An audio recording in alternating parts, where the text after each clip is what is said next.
Y bueno, con estas pequeñas indicaciones dadas, adelante, doctora. Queda en el uso de la palabra. Bien, ¿cómo están? Muy buenas noches. ¿Cómo estás, Rosas? ¿Qué tal? Buenas noches para todos. Señores, ya hemos llegado hoy a al final, a la última clase de este diplomado. Eh, Todavía sigue vigente el tema de medidas de protección, en tanto ahora estamos realizando audiencias y es importante la participación de ustedes como abogados en las audiencias. Voy a comentarles, sobre todo hoy me voy a dedicar, ya que es la última clase, a mostrarles algunos casos que venimos trabajando y cómo es que ustedes pueden defender de alguna manera a su patrocinado en audiencias, sobre todo los que vienen por parte de los denunciados. Nos vamos a enfocar más en ellos porque los que están enfocados en abogados de la víctima normalmente o en la mayoría de casos acuden con abogados de oficio o con abogados del Centro de Emergencia Mujer. Si usted trabaja en un centro de emergencia mujer y quiere estar capacitado respecto a eso, también vamos a generar dentro de la estructura. Vamos a recordar un poquito cuál es la actuación de este Sistema Nacional de Protección en el que juega un papel fundamental el Centro de Emergencia Mujer. Así que hoy es prácticamente la clase resumen de todo lo que hemos venido trabajando. Vamos a hablar tanto de denunciados como tanto de víctimas o supuestas víctimas. Y voy a empezar la clase con lo siguiente. Cuando nosotros iniciamos una audiencia, a veces utilizamos el término de el agresor o incluso en algunos textos hemos visto la posibilidad de solicitar un retiro del agresor del hogar. Sin embargo, debemos utilizar el término correcto.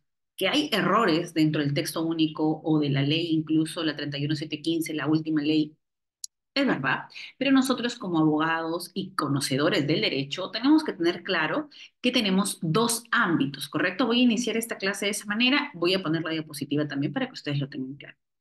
En el sistema de protección, señores, nosotros tenemos un solo camino, que es justamente el de proteger. Recuerda que cuando hay un hecho de violencia, tú vas a acudir de manera directa, ya sea ustedes lo pueden colocar ahí, puedes ir directamente a dónde, a la policía o a la comisaría. Puede ser que en esa comisaría funcione un SEM, ¿correcto? Y que te ayude con el caso. Puedes ir de manera directa al Poder Judicial, puedes ir de manera directa a dónde más, a la fiscalía, ¿correcto? Podrías utilizar el chat 100, la línea 100, es válido. Y ahí es donde se activa este sistema de la ley 30364. Un sistema bastante amplio, un sistema que va desde la prevención hasta la erradicación.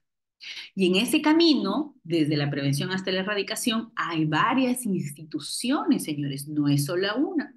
Hay varias instituciones que van a participar.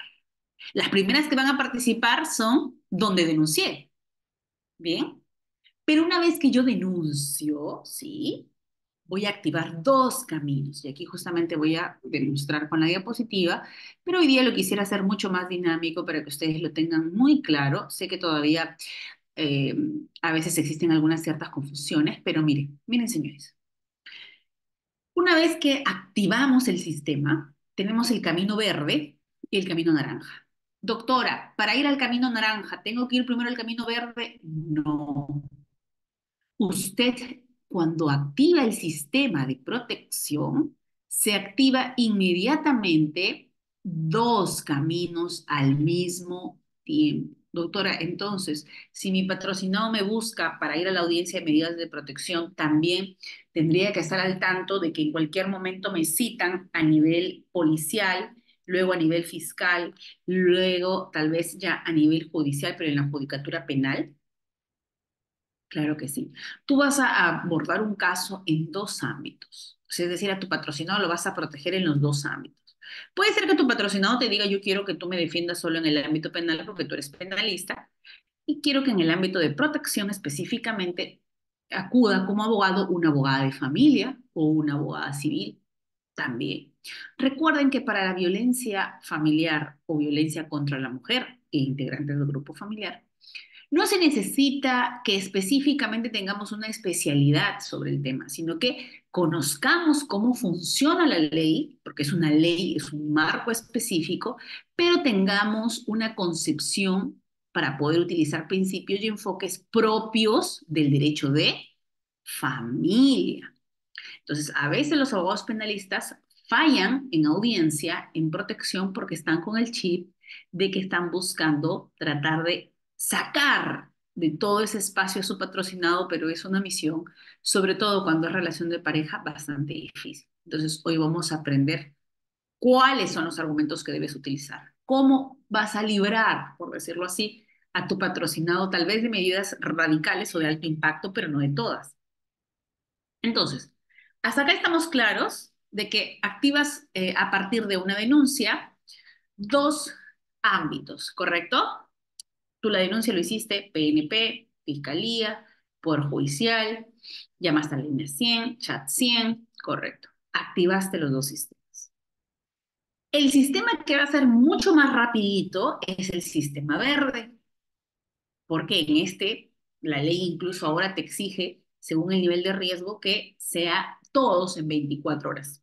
Bueno, bastante imposible hacerlo en 24 horas, pero en algunos casos sí se prioriza. Algunas situaciones como riesgos severos en 24 horas, violencia sexual en 24 horas, incluso en menos, en 4, en una, pero en algunos otros citar a la audiencia y emitir la medida resulta tal vez una tarea de un poquito más de días, ¿correcto? En el ámbito verde, ¿voy a tener que convocar audiencia o no para poder emitir la medida de protección? ¿Qué dicen ustedes? En el lado verde, en protección, porque en penal tengo que ir a audiencia, tú sabes que el fiscal te va a llamar, luego tal vez el juez para juicio oral, en todas las etapas, hasta que tengas una sentencia que diga que eres agresor, porque en el verde tú solo eres denunciado, no te has convertido todavía en agresor, estás cubierto con el principio de inocencia. Muy bien. Señores, en el lado verde, ¿voy a tener que convocar audiencia en todos los casos o hay excepciones? No siempre, dice Andreina. Por ejemplo, Andreina, ¿cuándo convoco audiencia en el lado verde? Por ejemplo, o cuándo podría exceptuarme, mejor, más claro, más reducido. ¿Cuándo podría exceptuarme? La posibilidad, recuerda Andreina, porque no es que es obligatorio, ¿ah? La posibilidad de no fijar audiencia. ¿En qué tipo de riesgo podría yo hacer eso? Si me dan algunos indicadores para yo no fijar audiencia. Súper sencillos. Por ejemplo, Cintia dice, doctora, se identifica un riesgo severo. Pero, Cintia, un riesgo severo que dice la ficha de valoración de riesgo o un riesgo severo de la evaluación que tú haces o que se hace a nivel judicial, porque no es lo mismo. ¿Qué pasa, Cintia, si en severo determina la ficha de valoración, pero ha sido mal llenada por un efectivo policial y en realidad no es un severo? ¿Y qué pasa si es un severo y en realidad hay dos certificados médicos legales en el que se hace constar agresiones mutuas? Ya te da una cierta duda de que sea un severo en el que tú prescindas de audiencia, ¿no? Entonces podrá ser un severo, pero mejor llamo al denunciado para ver qué pasó. ¿Por qué si ella en su denuncia dice que él la golpeó, por qué luego en el certificado médico legal que le ejecutaron al denunciado, porque fue en flagrancia y fue detenido y fue llevado a la comisaría, se ve que él al momento de que acude al médico dice, acudo al médico porque entra lúcido o tal vez no entra lúcido, indicando que su pareja lo habría agredido por motivo de celos? ¿Correcto? Y él está golpeado. Y ella denuncia violencia psicológica y pone severo. Entonces, ¿qué hago ahí? ¿Cito audiencia o no? O yo me excuso en que como es severo no cito audiencia.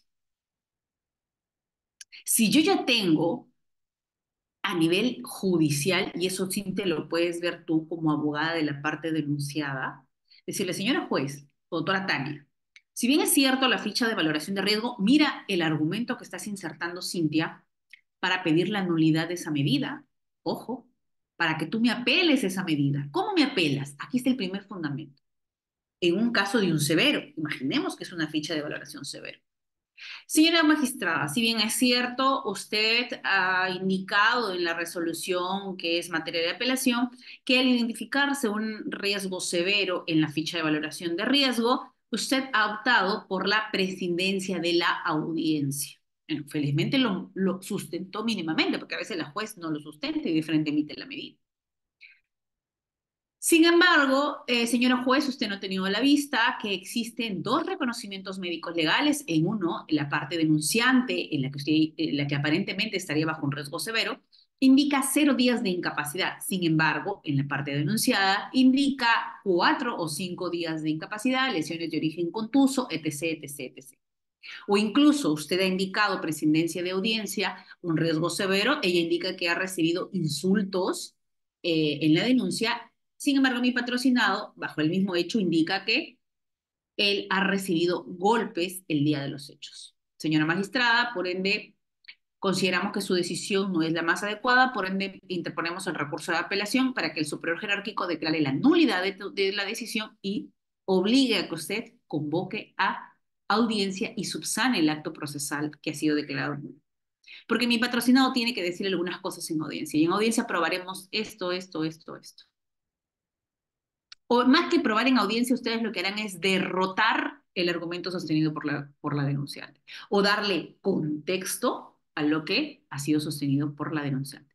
¿Claro hasta aquí con el tema del riesgo severo? Entonces, no en todos los casos, pese a que tu ley 31715 que está acá, mira, aquí está tu ley, la 31715 se aprueba el 21 de marzo, ¿correcto? Y esta 31715 modifica la 30364. Y esta 31715 nos dice claramente, aquí está el extracto, voy a ponerles, aquí está, en rosado, dice, ¿qué dice acá? Salvo, es decir, vas a convocar audiencia en todos los riesgos, salvo el supuesto de riesgo severo. Pero, donde el juez claramente dice ahí, doctores, dice debe o dice puede. A ver, ¿lo pueden leer ahí? En rosadito, dice debe o dice puede. En el riesgo severo. Doctores, pueden escribir por favor en el chat. Muy bien, Luz Milagros. Doctora dice puede. Entonces, Luz, Brisa, muy bien. Entonces, si el juez, solo porque la ficha de valoración de riesgo dice severo, señores, ¿está obligado a prescindir de la audiencia? ¿Sí o no? Les cambio la pregunta. Si la ficha de valoración de riesgo dice severo, ¿el juez está obligado a prescindir de la audiencia?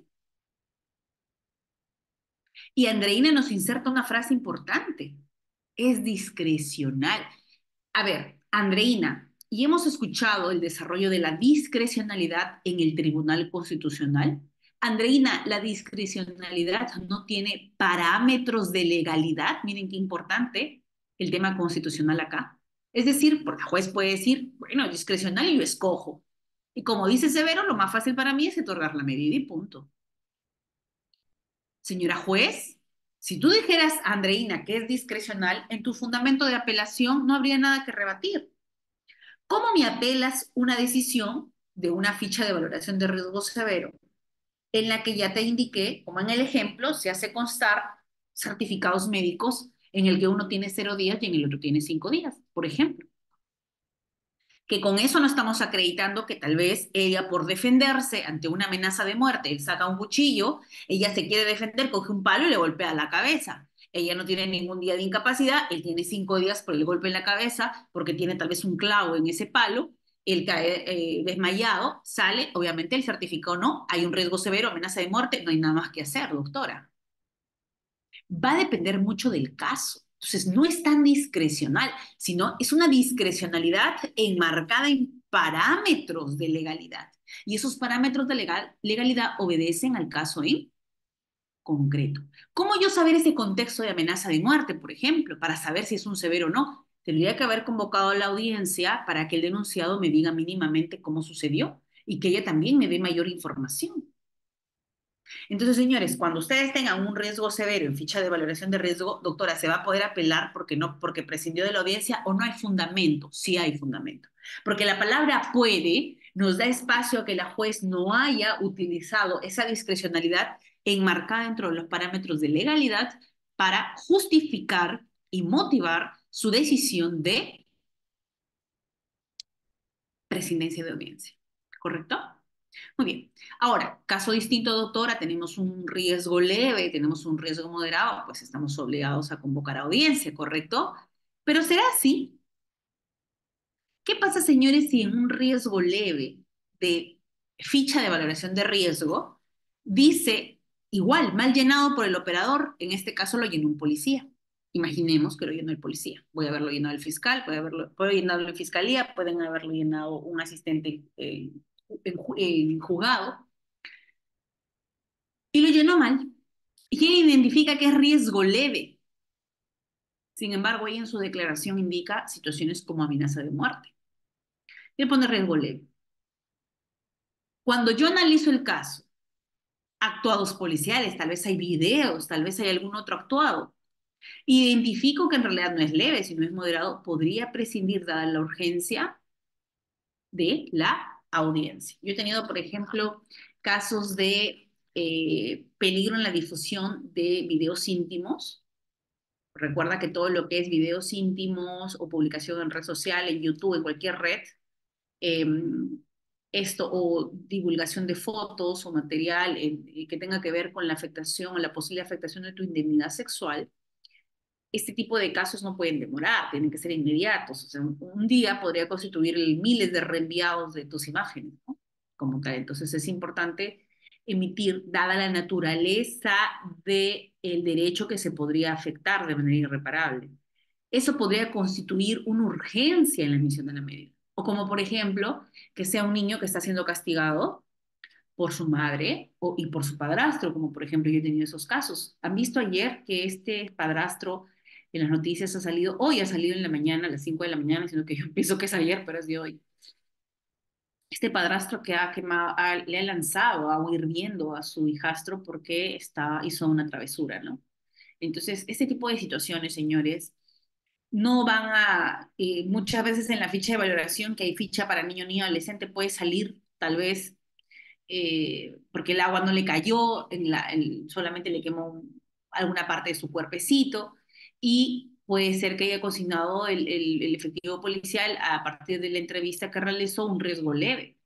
Sin embargo, esa situación o esa actitud o esa duda sobre que él pueda poner en peligro la integridad, incluso la vida, la salud de este niño, conllevaría un riesgo severo y por ende podría yo claramente, dada la urgencia del sujeto pasivo, que es un niño, niño adolescente, que constituye un grupo etario vulnerable, dictar la medida.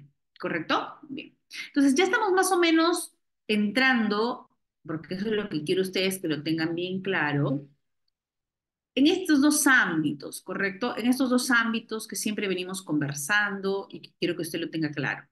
Ahora, una vez que se fue por este ámbito verdecito, en el que el juez va a analizar tu ficha de valoración de riesgo, pero que también va a tomar en cuenta los demás instrumentos. Y qué bonita esta palabra, porque la ficha de valoración de riesgo resulta ser un instrumento de valoración. Entonces, señores, pregunta, ¿la ficha de valoración de riesgo es vinculante para determinar el riesgo a nivel judicial? ¿Sí o no? ¿Es vinculante para mí? Correcto, no es vinculante. Señores, porque si no, la medida que lo emite el policía, pues. Si el policía va a analizar el riesgo y va a decir es leve, entonces que él dicte la medida. Punto. ¿Para qué lo llevamos al juicio? ¿Para qué? Si ya es suficiente con su medida, con su ficha. Entonces, la ficha de valoración de riesgo es un instrumento, un instrumento. Doctora, ¿qué otro instrumento podría utilizar para yo poder identificar el nivel de riesgo? Por ejemplo, si actuaste con SEM, podrías tener a la mano qué otro instrumento, qué otro medio probatorio para determinar nivel de riesgo. Si el Centro de Emergencia Mujer actuó a partir de su equipo multidisciplinario, tengo a la vista qué cosa, informe psicológico. ¿Qué otro informe emiten? Informe social, muy bien, Andreina. Tal vez pasó reconocimiento médico legal también. Doctora, es importante que se tenga la pericia psicológica cuando ya tienes un informe psicológico que dice que hay afectación, ¿debe pasar la pericia o ya no? ¿O eso constituye revictimización? ¿Qué dicen ustedes? Cuando yo hay informe psicológico, ¿debo pasar para el ámbito de sanción, ya no para mi protección, porque para mi protección es más que suficiente el psicológico? Pero en sanción, cuando yo quiero irme a juicio, ¿van a valorar igual mi informe psicológico que mi pericia psicológica? ¿Qué dicen ustedes? ¿El juez penal va a valorar igual?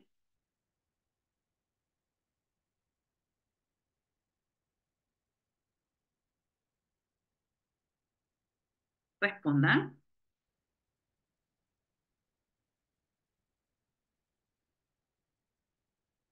¿Tiene el mismo peso y valor el informe psicológico para determinar la afectación psicológica que incluso indica y determina con la pericia psicológica?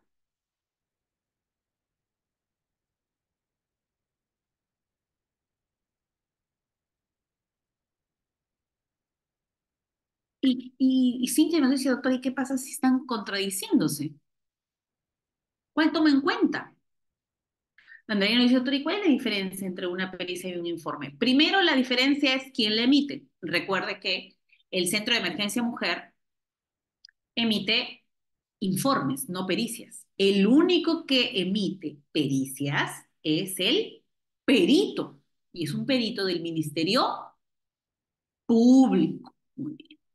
Entonces, primero que son dos personas diferentes las que lo emiten. Doctora, ¿qué pasa si ya pasó informe psicológico y sale que tiene afectación psicológica? Y luego me he ido yo al Instituto de Medicina Legal días después al instituto, a la pericia psicológica, igual es el Instituto de Medicina Legal, y me dicen, señorita, pero usted ya pasó informe. Ya que hay un criterio en la fiscalía que para no revictimizarla ya no la volvemos a evaluar, porque es volverle a revivir los hechos sobre los que usted ya denunció.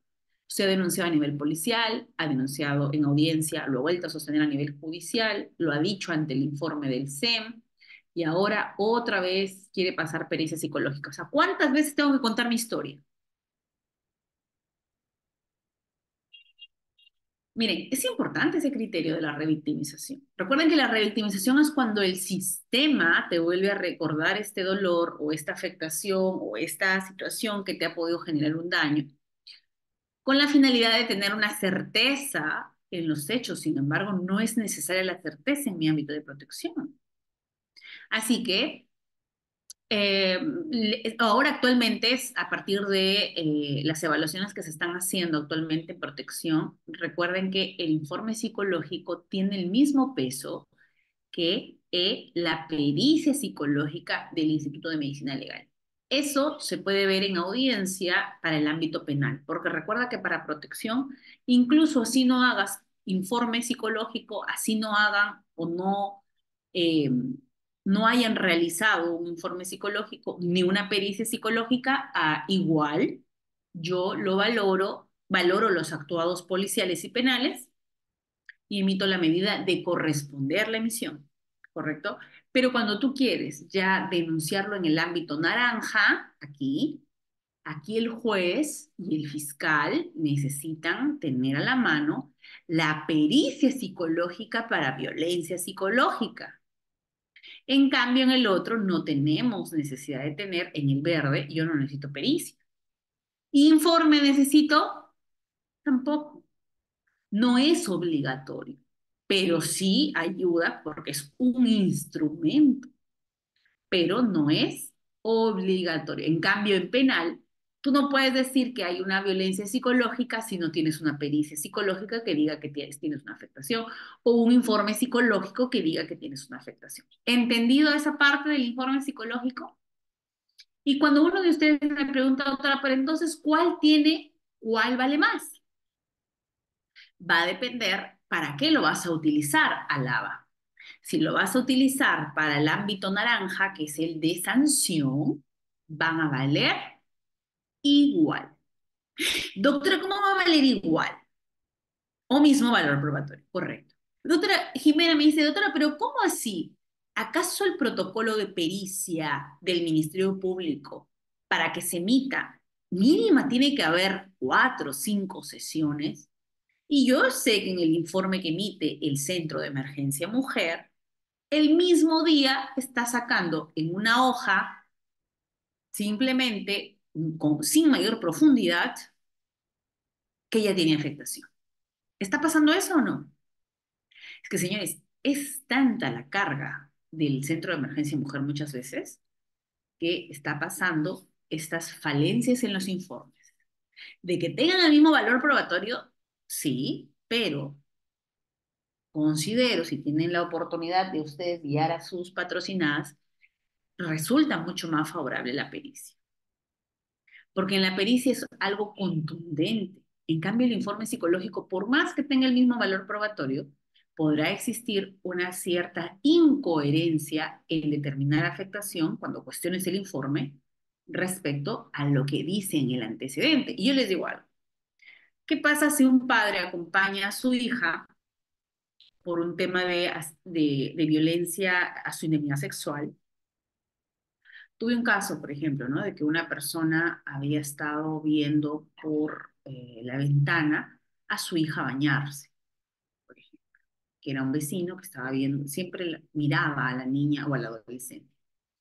Pero ¿qué pasa? Al adolescente no le hacen la evaluación, sino al padre.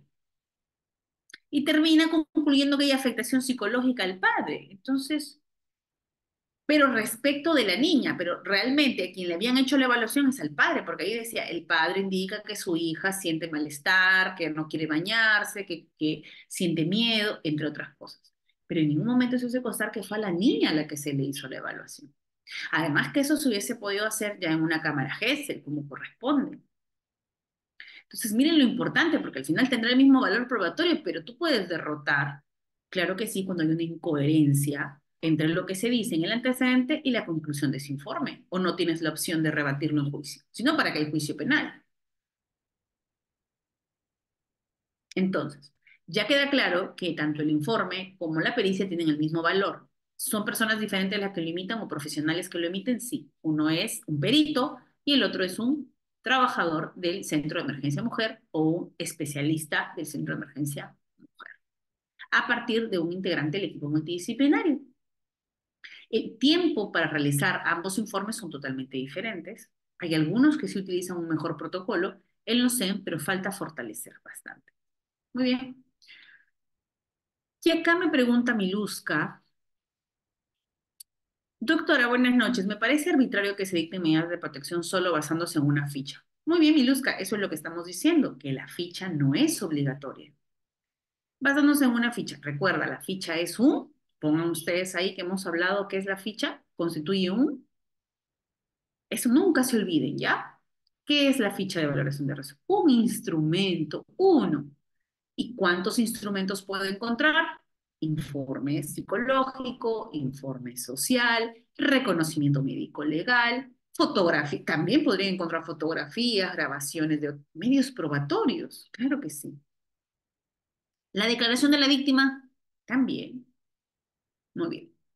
Porque algunas denunciantes pueden estar mintiendo, efectivamente.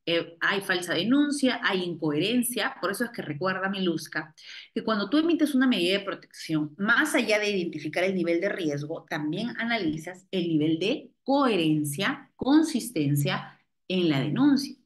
¿Qué pasa, por ejemplo, si de manera inicial dice que siente miedo por su vida porque ha habido amenaza de muerte? Sin embargo, en la ficha de valoración, cuando se le indica, ¿ha habido amenaza de muerte? No. ¿Ha habido alguna amenaza con algún objeto? Esto no. Entonces, la ficha de valoración no resulta coherente con lo que dijo en la declaración y se puede establecer algunas inconsistencias o incoherencias. Y en juicio puede decir otra versión y también ese argumento va perdiendo solidez. Muy bien. Y si ese argumento pierde solidez, necesitaré echar mano de los instrumentos, de otros instrumentos. fotos, videos, contrastar con lo que dice el denunciado, analizar los medios probatorios del denunciado, para poder establecer si es que se debe emitir o no. En mi juzgado hay varias resoluciones de no otorgar medidas, claro que sí.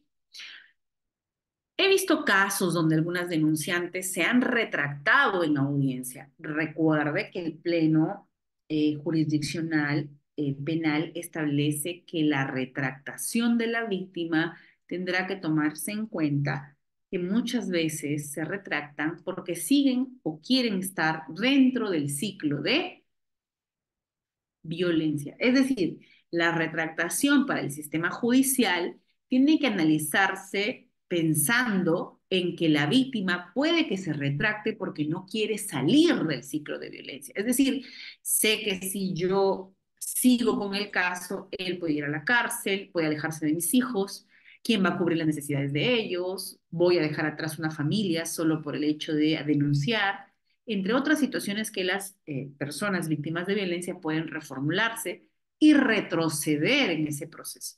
Esa retractación no significa que con solo el dicho de la víctima de que ya no quiere más, yo voy a tener que hacer caso a lo que ella dice, ¿correcto? Una cosa es que la señora lo haya perdonado y otra cosa es que ella diga que ha cometido una falsa denuncia. Son dos cosas diferentes. ¿Lo tiene claro?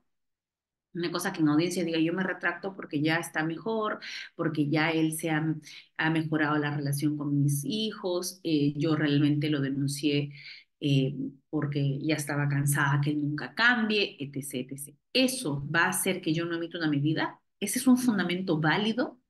Ese señor no solamente podría ser, o esta señora, no solamente podría ser agresivo o tener actitudes agresivas, con esta víctima, podría hacerlo con cualquier otra persona. Y es por eso que la violencia es una afectación a un bien social como tal. Es decir, afecta a la sociedad que existe una persona con reacciones violentas.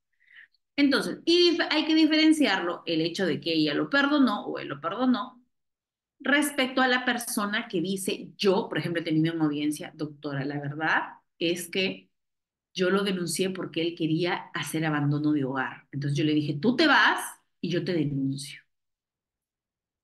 Y te denuncio no por el abandono como tal, sino voy a decir este tipo de cosas. Ella dice eso y no necesariamente por eso le tengo que creer, pero tal vez el denunciado me muestra una captura de WhatsApp donde ella le estaba amenazando, donde le había dicho a otra persona, donde sus hijos escuchaban incluso, sus hijos dicen, sí, mi mamá me fue la que me dijo que yo haga esto. Ahora, ¿cambian los papeles? Sí, porque tenemos a una mujer que estaría generando violencia y que incluso está incluyendo a sus hijos en estos actos de violencia, porque las amenazas o los sometimientos también son actos de violencia. Entonces, igual existe un conflicto dentro de esa familia y tendré que dictar la medida de protección, ya no tal vez a él o en contra de él, sino a favor de los hijos, en el caso de que ellos estarían viviendo una situación en que la víctima o la supuesta víctima no es víctima, sino que es realmente una persona que está generando violencia. Entonces, la persona que se retracta tiene que tomar en cuenta que el hecho de hacer una falsa denuncia e involucrar y mover todo el sistema puede conllevarle también un tipo de responsabilidad. Entonces, desde el hecho de que tu contexto, tu conflicto familiar se ha puesto dentro del sistema judicial, es porque algo está mal. Y nosotros como jueces tenemos que identificar cuál es ese supuesto conflicto, analizar dentro de un abordaje integral, tal vez hay sujetos vulnerables que puedan verse afectados y dictar una medida lo más coherente con el nivel de riesgo actual. Muy bien. Pese a que el caso dice, y hasta la fecha no he visto que se levanten las medidas. Es que no lo vas a ver porque no es por obra y gracia el levantamiento. Ahora vamos a ver justamente cuándo se dejan sin efecto las medidas. Primero, para dejar sin efecto medidas de protección, ¿tengo que convocar audiencia, sí o no? A ver, porque para dictarlas convoqué audiencia y para dejarlas sin efecto, ¿dicto audiencia? ¿Hago audiencia o no? Para levantar las medidas tengo que solicitar nuevamente una audiencia. Y si yo voy a audiencia para levantar las medidas de protección. ¿Será suficiente llevar el argumento que en el ámbito naranja ya está archivado el caso? Doctora, se archivó el caso, como dice Miluska. Entonces, ¿será suficiente para que yo levante las medidas de protección? Solo porque se archivó el caso. Porque, doctora, ella se retractó, se archivó el caso. Y no le han levantado las medidas, dice Miluska. ¿Por qué será? ¿Qué habrá pasado? Miluska, primera pregunta. ¿Solicitaste el levantamiento de medidas de protección en el juzgado de familia? Porque no significa que ya acabaste en penal y punto, se acabó todo. No. Queda vigente las medidas. Claro, no es automático y ahí está la línea roja. No es automático el archivamiento respecto de la vigencia. Tú tienes que solicitar audiencia. Y en la audiencia, ¿qué crees, Miluska? No solamente es suficiente que me digas que se archivó el caso. Yo te puedo decir, ah, qué bien. Tal vez se archivó porque no había pruebas, porque la víctima nunca pasó pericia psicológica, porque la víctima no pasó informe psicológico, porque la víctima nunca más regresó, porque la víctima se retractó a nivel fiscal. Interesante. Y eso hace que la víctima no sea víctima. Y si lo hace porque está amenazada por el Señor, y si lo hace porque realmente la otra persona le dice, hey, si tú no retiras eso, si tú no retractas, yo no te voy a pasar más para tus hijos, me vas a tener que demandar, recuerda, tienes 3 hijos y las pensiones son bajas. Puede ser una expresión del ciclo de violencia, recuerda que así analizamos nosotros la retractación. Entonces, doctora, pero qué injusto. ¿Qué es lo que a mí, como juez, me va a demostrar que tú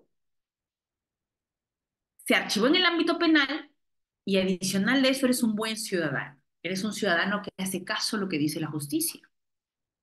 Yo mi medida de protección tal vez te otorgué medidas de protección, correcto, a la víctima y dicté para ti terapia reeducativa, terapia, es decir, que acudas a la terapia.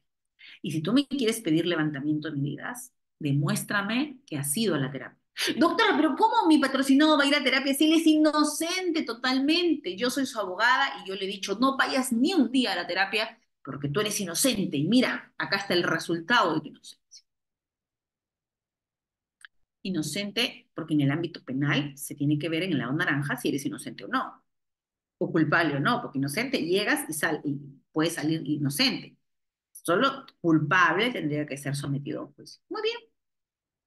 Pero tú no me has cumplido con mi medida y mi medida fue que vayas a terapia psiquiátrica o a terapia de salud mental y no ha sido.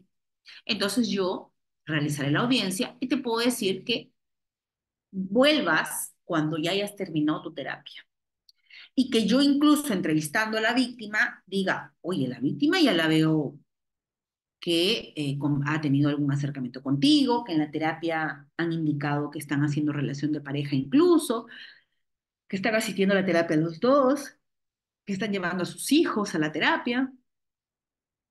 Puedo advertir todo ese comportamiento. Pero terapia, terapia, terapia, terapia, terapia. Si tú no acudes a terapia, ni como víctima, ni como denunciado, la posibilidad de que vuelvas a ser una persona involucrada en un conflicto de violencia es altísima.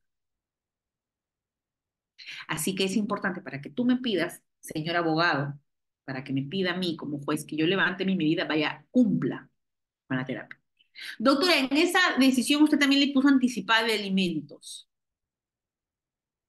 Cumple con tu anticipada. Si tú eres una persona que no me cumple lo que yo te he dicho, porque tú aludes que eres súper inocente, entonces significa que eres renuente a cumplir las decisiones judiciales. Y recuerda que si hay un apercibimiento y como la medida sigue vigente, así se haya archivado tu denuncia, yo puedo ejecutar el apercibimiento de qué delito, de ser denunciado por qué delito, señores, si no me cumple, ¿cuál? ¿Cuál es el delito que puedes cometer si incumples la medida de protección? Si no vas a la terapia. Bien. Señores, ¿y ese apercibimiento le puedo poner a la víctima? ¿Qué pasa si la víctima no acude a terapia psicológica? ¿La puedo denunciar a la víctima por el delito de desobediencia o solo es para el denunciado? ¿Denunciante o denunciado? A ver, ¿a los dos, Viluska? a la víctima de violencia la puedo denunciar por violencia, por desobediencia?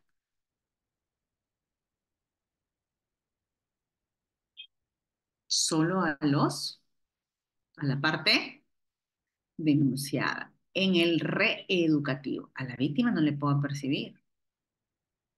Doctora, pero entonces va a seguir siendo violentada. A la víctima la puedo obligar a insertarle en un albergue para víctimas. Hoy dicto una medida a favor de Tania. Es una mujer golpeada, pero ella a la hora quiere regresar a su casa. Y yo estoy dictando albergue temporal. Pero ella dice, yo no me quiero ir a un albergue, yo me quiero ir a mi casa con mi esposo. Pero viniste acá para que yo te ayude. Sí, pero quiero regresar a mi casa. ¿La puedo obligar a que vaya al albergue y deje su casa? Funciona diferente en víctimas. Y hay varios cuestionamientos ahí, sobre todo en el tema del albergaje, ¿ah? Es que Cintia, ella quiere continuar el ciclo. Ella desea continuar en el ciclo. Yo no la puedo obligar. Hay una voluntad. En cambio, el denunciado, bien. Muy bien, muy bien, muy bien. ¿Qué me han preguntado acá? Por ejemplo, solicito el levantamiento. Sí, solicité el levantamiento. Miluska, y cuando solicitaste el levantamiento, adjuntaste la constancia del Centro de Salud Mental, Miluska, en el que decía que tu patrocinado era una persona que había cumplido con las terapias.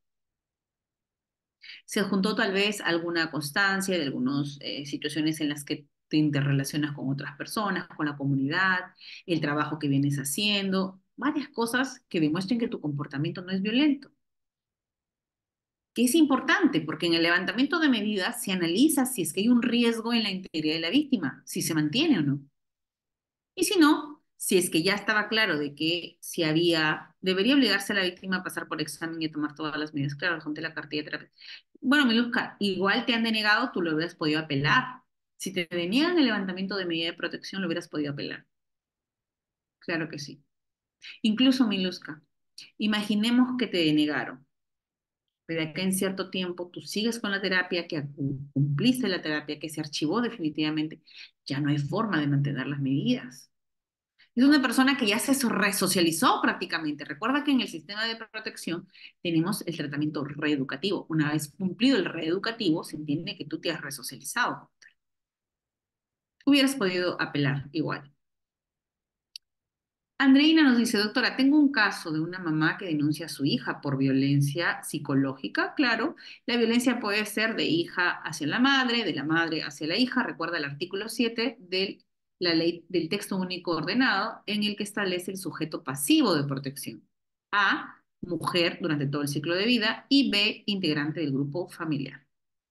Porque supuestamente ella habría ido a su casa e insultarla. Primero tienes que tomar en cuenta si las hijas, la hija y la mamá, alguna tiene una condición de vulnerabilidad, tal vez la hija tiene una discapacidad, la madre es adulta mayor, tal vez tiene una discapacidad, alguna de ellas está en situación de extrema pobreza, alguna de ellas ha sido víctima de violencia. Así tenemos que identificar, recuerda, vulnerabilidad y peligrosidad.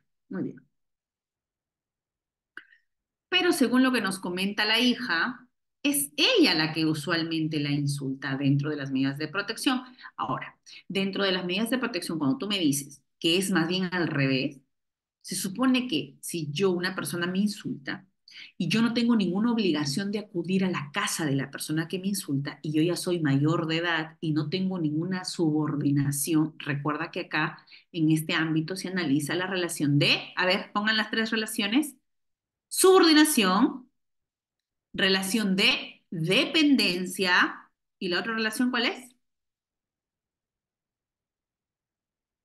Asimetría de poder. También relación de confianza, muy bien. Y este es en el desarrollo, más allá de integrante de grupo familiar, muy bien. Entonces, sigamos. Si una persona que ya es adulta, que no tiene ninguna necesidad de ir a la casa de su madre, que es porque su madre cuando ella va a la casa le insulta y le dice, oye, ¿para qué has venido? Vienes a quitarme mi comida. Yo tengo ese tipo de casos también, ¿ah? Entonces, ¿quién debe denunciar ahí? Siempre hay un espacio mínimo de protección a tu integridad. Obviamente no tienes por qué, nadie tiene por qué insultarte, no hay justificación. Pero sí se evalúa cuál es la dependencia o la subordinación, como aquella mujer, por ejemplo, que se encuentra dentro de un ciclo que no quiere salir. Igual, esta hija, ¿por qué tendría que escuchar los insultos de su madre? Tal vez están en litigio por la casa, tal vez están en problemas por algún bien, por alguna deuda. Algo tenemos que identificar, ¿correcto? Algo tiene que hacer, que tiene que motivar esa situación de conflicto. Dentro de las medidas de protección le han ordenado a la hija que se mantenga a más de 10 metros de distancia, mira. El problema es que ambas son vecinas y la madre misma es la que se acerca a la casa de la hija para insultar. En punto. Ya se apelaron las medidas de protección, pero en lo que se resuelve, ¿se podría dar cuenta de que la madre misma? Claro que sí. Tú podrías dar cuenta. Ahora, primero, tu fundamento de apelación o cuando hagas tu informe oral, Andreina, lo primero que tienes que tomar en cuenta es lo siguiente. Señores del superior jerárquico, quiero hacer la precisión que la medida de protección otorgada por la juez de primera instancia no ha tomado en cuenta para dictar una medida de impedimento de proximidad, es decir, de un metraje, la distancia entre las casas. En tanto, tal vez entre ambas casas hay menor al metraje que te indica y que resultaría ser materialmente imposible que yo me encuentre alejada al ser mi vecina. Entonces ahí se justifica la nulidad de la decisión porque no ha tomado en cuenta que es la casa próxima y que esa distancia yo no le puedo poner 500, 200, 300, 400 metros porque es la que está al costado. ¿Correcto? Entonces, es una situación que involucraría que, por ejemplo, en un área común, como es lo que es el tendal, yo no pueda poner o a regar mi jardín porque eso va a generar una proximidad porque ella es mi vecina. Ha debido establecer dentro de las reglas específicas la delimitación incluso de los espacios o incluso incluir ahí que sea la proximidad solo para ejercer violencia. Aquí, señores, no significa que yo de mi vecina nunca me la voy a poder cruzar, sino que si me la cruzo, ella no me vuelva a insultar. Ahora, cuando tú quieras indicar un nuevo hecho de violencia para que ejecutes el apercibimiento, tendremos que demostrar, o acaso el segundo hecho es solo con el dicho de la víctima. Si tú quieres ejecutar apercibimiento, la juez te va a pedir mínimamente que le pruebes que hay un nuevo hecho. Doctora, la mamá está acudiendo a la casa o ella está volviendo a acudir a la casa o es ella la que está acudiendo cerca a mi parque, a mi jardín. Tendremos que probar, porque no es solo el dicho en el segundo hecho, recuerden ustedes. Igual tengo que evaluar el segundo hecho. Si no, imagínate, todos los que tengo apercibimiento de ser denunciado dirán, sí, doctor, ayer otra vez me insultó. Ah, ya, suficiente. No, tengo que probar ese nuevo hecho. Pero una actividad probatoria ligada a un espacio de razonabilidad en un indicio razonable. No es una certeza. Recuerda que la certeza o derrotar el principio de inocencia solo se ha derrotado en el ámbito penal, ¿correcto? Ahora, lo que me pregunta y se preocupa y me dice, doctora, ¿puedo poner en conocimiento, ya que está en proceso la apelación, al juzgado la situación actual de que es ella la que se está acercando y tal vez se esté insultando? Claro que sí, tú tienes que poner y anoticiar en el juego de instancia eh, las nuevas circunstancias, porque recuerda que los contextos cambian. Claro, puede ser que hoy estás en un riesgo leve y mañana estás en un severo, ¿ah? Claro que sí. Ahora, ¿hay algún apercibimiento para la víctima de acercarse? ¿Qué pasa si yo le digo, el denunciado no puede acercarse a la víctima, pero la víctima está tan dentro del ciclo de violencia que ella más bien después de un cierto tiempo busca coincidir al momento que él sale del trabajo, al momento que él va a su casa, ella está siguiéndolo. ¿Qué puede hacer ahí el denunciado? El denunciado tiene que poner en conocimiento al juzgado, que es ella la que en varias oportunidades se está acercando, no para que la denuncies por desobediencia, sino para que se tome en cuenta su conducta respecto al cumplimiento de la medida, para que cuando ella no te denuncie un nuevo hecho, se tenga en consideración que tú previamente habías señalado que es ella la que se está acercando, para que no vayas al ámbito penal por la desobediencia. ¿Correcto? Yo conocí el siguiente caso. Al denunciado le dieron medidas de protección teniendo un hijo de por medio. ¿Qué pasa cuando se dictan medidas de protección y hay integrantes del grupo familiar que pueden ser víctimas directas o víctimas indirectas? ¿Cuál no es una víctima indirecta? Una víctima indirecta es cuando, por ejemplo, dictas una medida de protección, le dices prohibición de acercamiento y de paso, si los hijos tienen 2 años, 3 años, y le dices al denunciado que no se puede acercar a la mamá, por ende tampoco se puede acercar a los hijos, ¿no? Sin embargo, el juez nunca decidió nada respecto de los hijos, simplemente utilizó su formatazo y dijo prohibición de acercamiento a la víctima. Sin embargo, la víctima tiene hijos con él y son niños.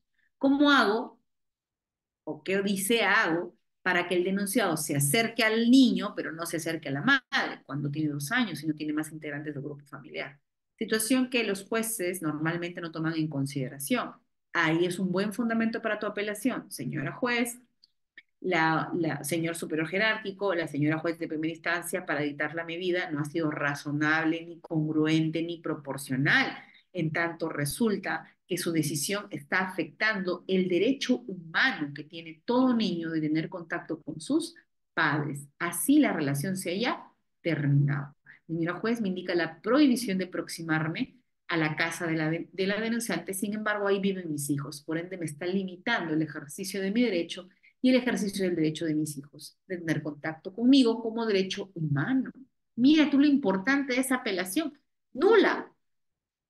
O puede ser que en realidad la juez sí lo ha tomado en cuenta y diga, pese a que el derecho humano de los niños y adolescentes es tener contacto con su padre, en esta situación, la violencia que habría propinado el denunciado o que la posibilidad de la violencia, como fue, por ejemplo, tuve un caso de tentativa de feminicidio, fue contra la madre. Pero una persona que está siendo procesada por tentativa de feminicidio, claramente no sería lo más adecuado que se acerque a sus hijos durante el transcurso al menos de la investigación bajo supervisión. Entonces, hay una situación de riesgo que puede poner en riesgo la integridad emocional y la vida de los niños. Ahí sí tendría un fundamento, pero en aquellas cosas que son por insultos o por agresiones que se han dado en un contexto no de una situación de vida, y que se prohíba el contacto con los hijos sin tomar en cuenta el derecho humano que tienen ellos, eso sí sería un exceso, sobre todo en la violencia psicológica, que no tenga nada que ver con amenaza de muerte. Dieron las medidas teniendo un hijo de por medio, que por ninguna circunstancia ahí está, podría acercarse. Sin embargo, existe una nueva denuncia con hechos inexistentes y vuelven a dar medidas de protección, pero esta vez se ordena la denuncia por desobediencia. Diablos. ¿Qué hacer en esos casos si tengo un hijo de por medio? ¿Debe existir un mínimo hacer? Claro que sí, es lo que justamente te comento. Deberías poner tu Moto G200, tu nombre. Aquí es un fundamento clarísimo para apelación. Segundo, que señor superior jerárquico, la señora juez, para remitir las copias al Ministerio Público por el delito de desobediencia a la autoridad, no ha tomado en consideración que el supuesto nuevo hecho denunciado por la víctima con posterioridad a la emisión de la medida de protección no ha sido un hecho mínimamente en el que se haya anexado medio probatorio o se tenga a la vista un instrumento de valoración de riesgo para determinar que ha habido la comisión supuesta a partir del inicio razonable del nuevo hecho. Simplemente es el dicho de la víctima sin ningún sustento adicional. Incluso no se me ha convocado audiencia para yo tener el espacio probatorio de indicar que este nuevo hecho, cuando ella dice que ha pasado, yo me encontraba radicando en otra ciudad. Y aquí está la cámara, mi pasaje, el pasaje que regresé, el pasaje de ida, entre otras cosas. Ya insertas una cierta duda razonable respecto de la existencia del nuevo hecho denunciado y por ende no puedes remitir para la desobediencia. Disculpa, iTunes requiere tu atención. Pasó aquí, a ver, muy bien. ¿Correcto? Javier Orlando Cornejo, doctora, una pregunta. ¿Qué pasa cuando existe una medida cautelar de retiro del agresor? Recuerden que nosotros no hablamos de agresores, hablamos de denunciados. No me hablan de agresores porque los agresores se encuentran en lo naranja. En el naranja, cuando tengas una sentencia en el ámbito de sanción que dice que eres agresor, ahí recién podemos hablar de agresores. En el ámbito verdecito, denunciados. Ya.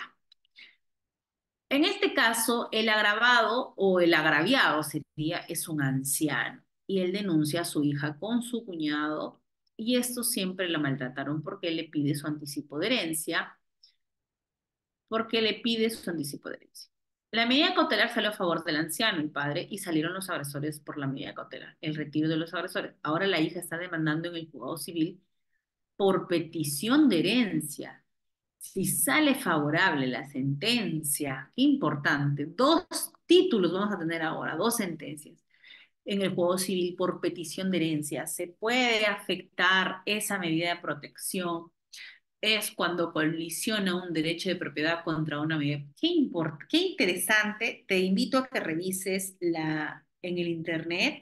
Está la conferencia del doctor Forni Namancu versus Wilda Cárdenas, pon ahí, hace una comparación en el tema del mérito ejecutivo que tiene la medida cautelar como tal, que ordena este retiro, y que recuerden que las medidas cautelares son, ¿cuál es su naturaleza de las cautelares, señor? La temporalidad, correcto. Una cautelar es temporal. ¿Quién determina la parte ordinaria? Un juzgado con mayor espacio probatorio. Sin embargo, podemos entrar en un juego ahí un poco diabólico y tu lucha al igual en juego civil toma en consideración la medida de protección para que sea analizada. Si bien es cierto, no, el juez civil no debería revisar la medida de protección, pero aquí va a depender. Pero ¿por qué por petición de herencia si todavía en este caso el anciano mm, todavía él no, me imagino que cuál habrá sido el motivo, la causal de la petición de herencia como tal para que salga fundada, ¿no? Porque mientras que él esté en vida, tenga no haya excedido a afectar la legítima como tal este adulto, son bienes de él como tal. Ahora, va a depender mucho si es que dentro de esto es la herencia de la madre, de la otra persona, puede ser que hay madre, la madre de la propietaria o los bienes fueron distribuidos. Sería bueno analizar a profundidad el caso para poder determinar si es que es heredero el hijo, porque puede ser que esa casa ya exista ya una persona a la que él ha heredado y dentro de eso estaría peticionando esa herencia, ¿ya? Ahora, esta lucha de la petición como tal, claro, en esa vía se va a determinar si es que ese bien tendría que ser vendido, dividido en las partes correspondientes, entre otras cosas, ¿correcto? Pero mientras que esto demore o dure, tú tienes tu cautelar, que significa que él no puede entrar a tu casa.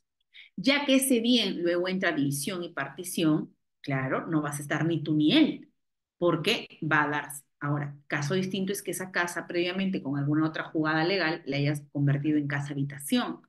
Entonces, si bien es cierto, te corresponde las acciones y derechos, pero no podrás ejecutarlas o disfrutarlas porque está constituida como casa habitación.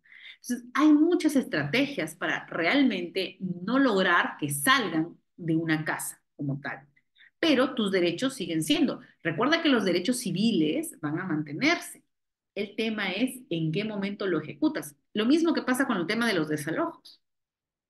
Así que importante el tema de investigación sobre la prevalencia, pero recuerda que cuando yo retiro del hogar, por ejemplo, y la casa es del padre del denunciado, y todavía no le he dado un anticipo ni nada, sino que es en la casa del padre y tú has construido en la casa del suegro prácticamente, pero ordena que salga el hijo del dueño de la casa, claro, el hijo del dueño que es tu pareja, y el hijo del dueño dirá, o el dueño dirá, oiga, que se vaya ella, si esta casa es mía, yo decido quién se queda arriba de mi casa. No, se ordena que salga él de la casa porque es donde está viviendo actualmente la madre de sus hijos o la pareja.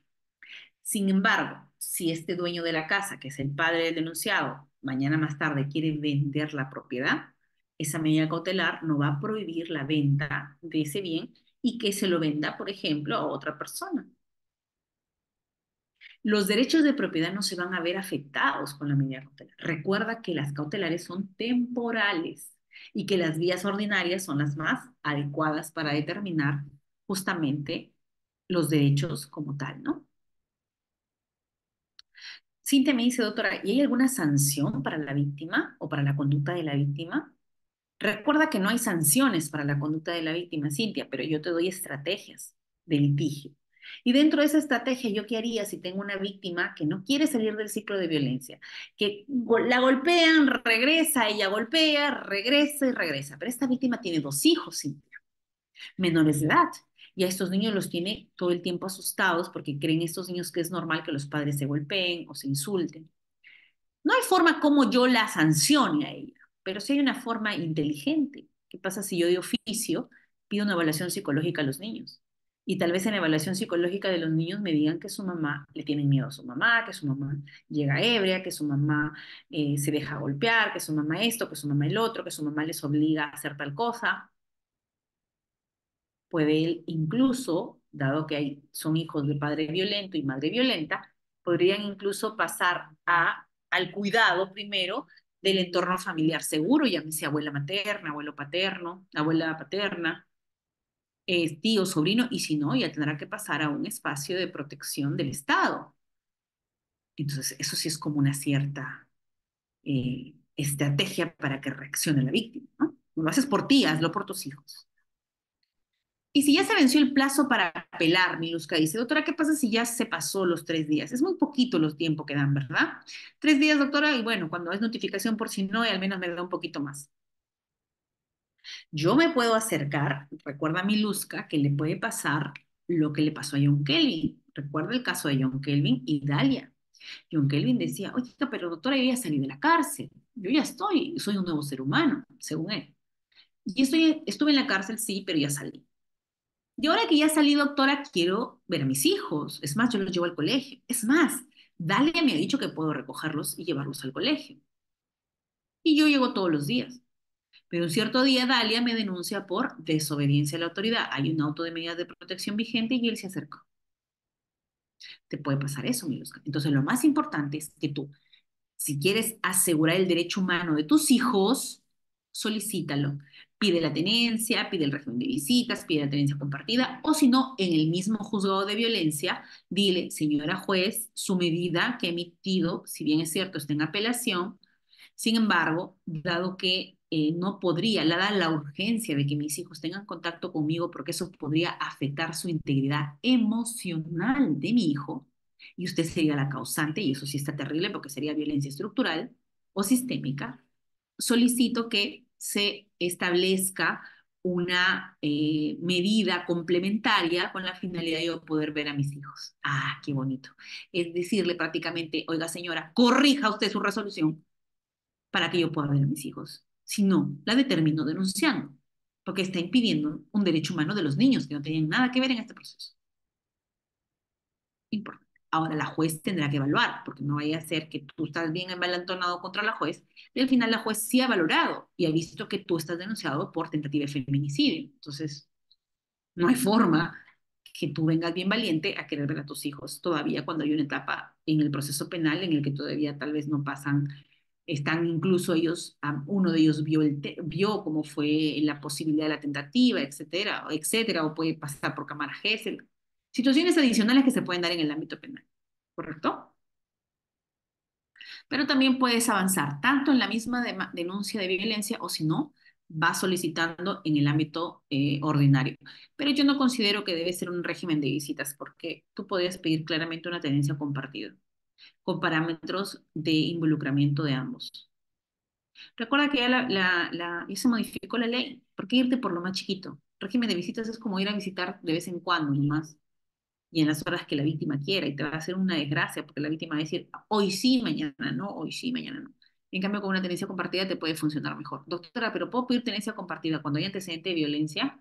Vamos a tener que ver si ha sido denuncia falsa, si no, las entrevistas, los informes sociales, todo el espacio amplio que te da el ámbito dentro de la vía ordinaria. Doctora, Estrella me dice, doctora, ya nos habló mucho del ámbito verde, quiero ir a la etapa naranja.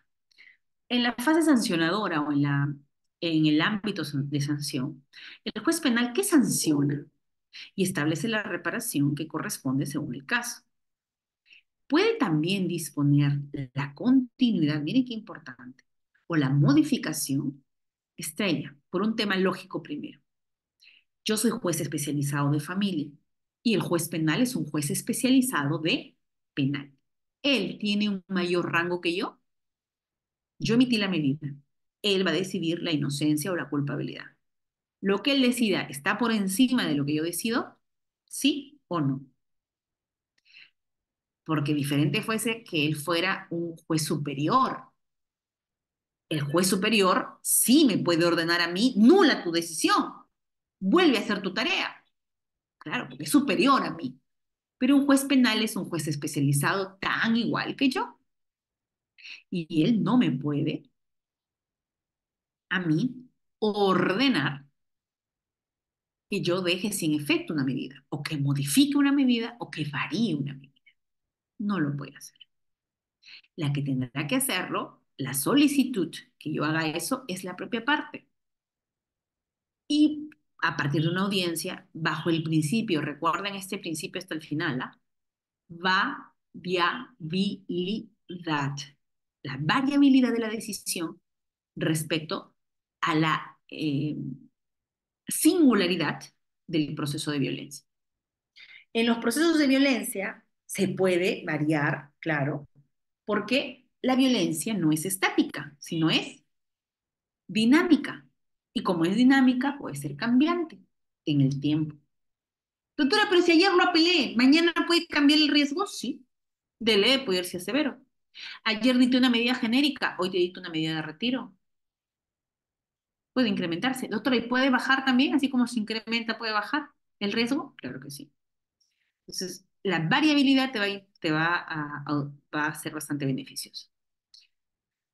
Javier Cornejo me dice, doctora, lo que pasa es que en ese caso la madre falleció. Bueno, entonces tú, Javier, cuando la madre falleció, ¿qué régimen de visita vas a pedir? Te pone que tienes que pedir la tenencia.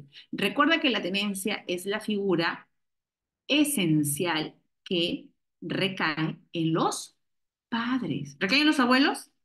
¿Recae en los tíos? No, en los padres. Madre muerta, padre vivo, le corresponde el ejercicio, no al abuelo, sino al padre. Doctora, pero él está denunciado por el delito de feminicidio. Ah, esa es otra cosa. Le puedo dar como cautelar una tenencia extendida al abuelo o a la tía materna con la finalidad de proteger a este niño.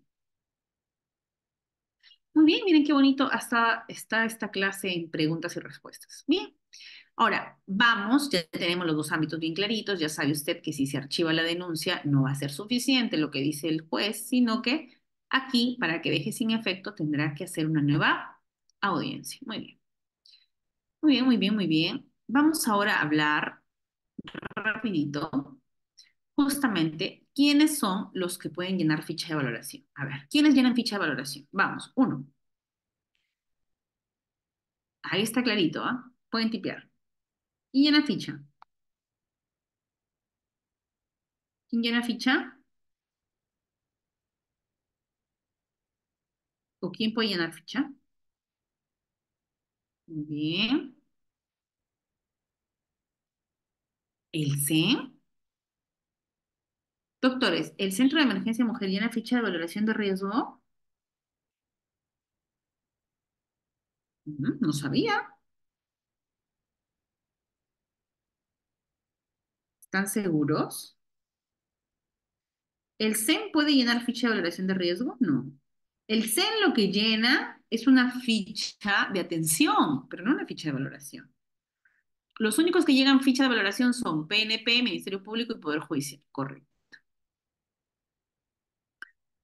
Esta es la parte que yo quiero que ustedes la tengan clarísima y que la van a encontrar en el protocolo. Para yo dictar una medida de protección, señores, tengo que tener en cuenta dos ejes. ¿Cuáles son esos dos ejes? El eje de, uno, el eje de vulnerabilidad. Y el otro, ¿cuál es el otro eje que debo tener en cuenta? Uno es vulnerabilidad, el otro, ¿mm? Chicos, dos ejes. Vulnerabilidad y Muy bien, Estrella, peligrosidad.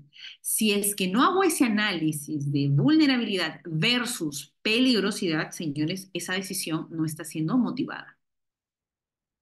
Claro, y recuerda que a mayor nivel de peligrosidad es directamente o inversamente proporcional a la vulnerabilidad, la peligrosidad. Es directamente proporcional, es decir, mayor peligrosidad, mayor vulnerabilidad.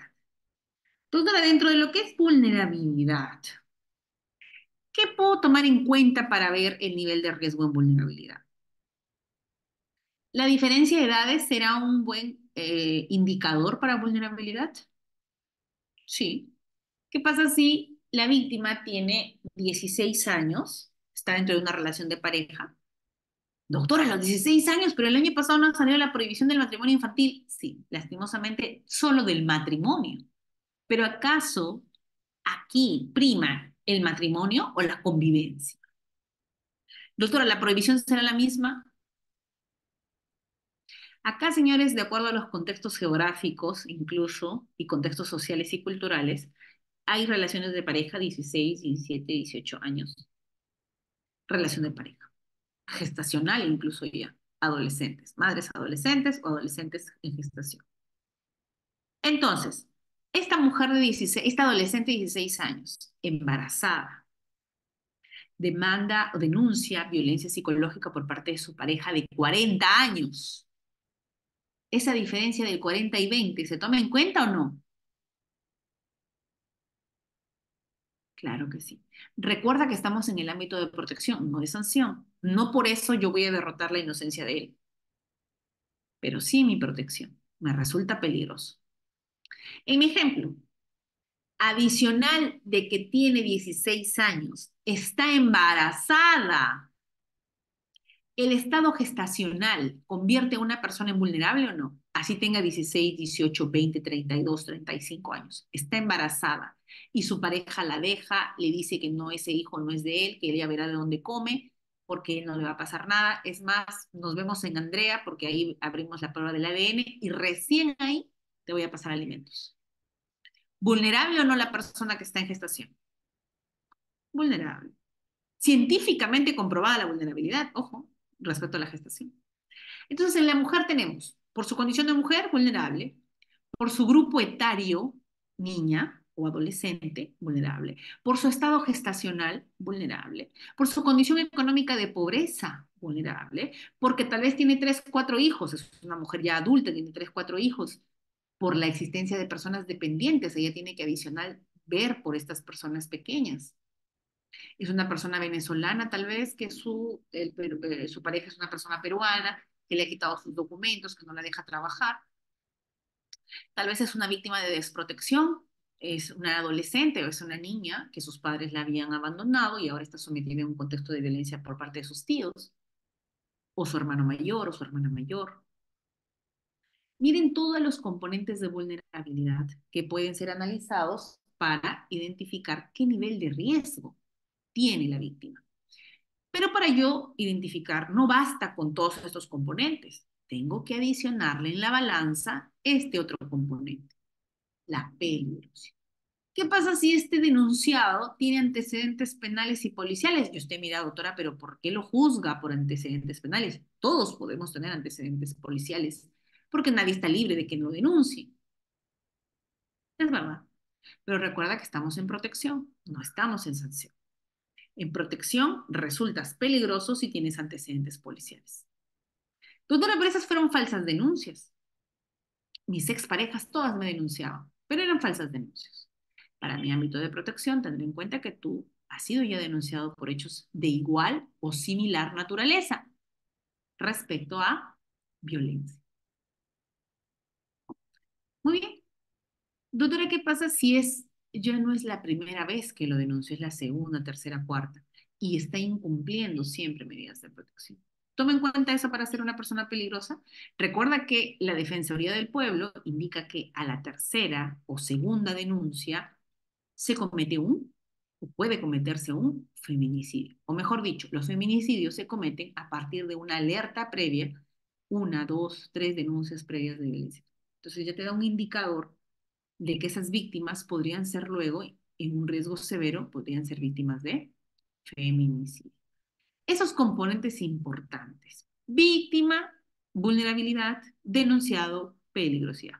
Pongo los ingredientes en la balanza y según eso identifico mi nivel de riesgo. Entonces, regresamos a la pregunta 1. ¿La ficha de valoración de riesgo fue determinante para mí? No. Esto sí es determinante para mí. ¿Y cómo sé si es que tiene antecedentes o no tiene antecedentes? Revisión del sistema integral judicial. ¿Cómo sé que la víctima tiene todas estas condiciones? Converso con la víctima y le indico que me dé también algunos medios probatorios que refuercen lo que ella me está diciendo, ¿correcto? Doctora, un adulto mayor también podría ser vulnerable, sí, el caso que nos ha puesto su compañero, que este adulto mayor está siendo agredido por su hijo. Y recuerden que todos esos grupos vulnerables tienen políticas nacionales vigentes, como por ejemplo en el tema de los adultos mayores hay una política vigente en favor de los adultos mayores. Una vez que tengo esa balanza ya clara, voy a identificar un nivel de riesgo. ¿Cuál es el nivel de riesgo que puedo identificar? Un nivel de riesgo leve, un nivel de riesgo moderado y un nivel de riesgo severo. Recuerda, en el severo puedes, no debes, puedes, repito, puedes prescindir de la audiencia. No es obligatorio prescindirlo. Y finalmente nos vamos a los criterios. Una vez que tú ya tienes tu riesgo, ya has puesto en tu balanza la vulnerabilidad y la peligrosidad. Ya tienes igual tu riesgo. Y tú tienes un riesgo leve, porque no has encontrado mucha vulnerabilidad en la víctima, más que su condición de mujer, madre, pero no has encontrado condición de pobreza, no, el denunciado no resulta ser peligroso, es más, tú en tu declaración dices que ahora ya han mejorado la comunicación, que están mejorando por sus hijos, que van a terapia, etc., etc., etc. Cambió. Bien, importante. ¿Se valora? Sí. Pero tú de medida dictas retiro del hogar. ¿Es razonable y proporcional el retiro en un riesgo leve? ¿Qué dicen ustedes? ¿Será proporcional? ¿Una medida de alto impacto como es la del retiro del agresor o del denunciado? No, doctora. Más aún si tengo a la vista la ley 31715 que indica cuándo se debe dar el retiro. Y alguien me va a ayudar de ustedes a leer el 22, ¿correcto? A ver, ¿alguien que me lea el artículo 22? ¿Qué hablamos del retiro del agresor, doctora? Error ahí. Porque no dice agresor, debería decirse denunciado, claro que sí. Yo incluso, mire, Gilbert, yo envié un oficio al sistema de protección, bueno, perdón, al sistema integrado judicial, a la plataforma, porque por defecto salen todas las denuncias como agresor, agresor, agresor. Les dije, por favor, en protección me ponen ahí denunciado, no agresor, porque ni siquiera en penal le puede poner usted agresor, porque todavía no sabe si es agresor. Usted sabrá si es agresor cuando hay una decisión que diga que derrotó la inocencia y que es culpable. Hasta antes usted le pone denunciado. ¿Qué le pone agresor? Y Gilbert dice, está bien a quien es denunciado por violencia familiar se cocina en el sistema integrado como agresor y continúa esta denominación pese a haberse declarado improcedente de plano la referida denuncia. Muchas gracias. Claro que está mal, Gilbert, como te digo, yo he enviado hasta un documento reiterativo hace 2 años, porque me cambian esa plataforma hasta ahora. Pero yo en mis decisiones sí consigno denunciado, no pongo agresores. Incluso cuando dicto la medida al denunciado, no tenemos agresores. Y acá, doctora, la 31715 dice retiro del agresor, entonces se necesita condena. No, está hablando del denunciado. A ver, alguien que me lee el 22, por favor, porque la voz nos abandona.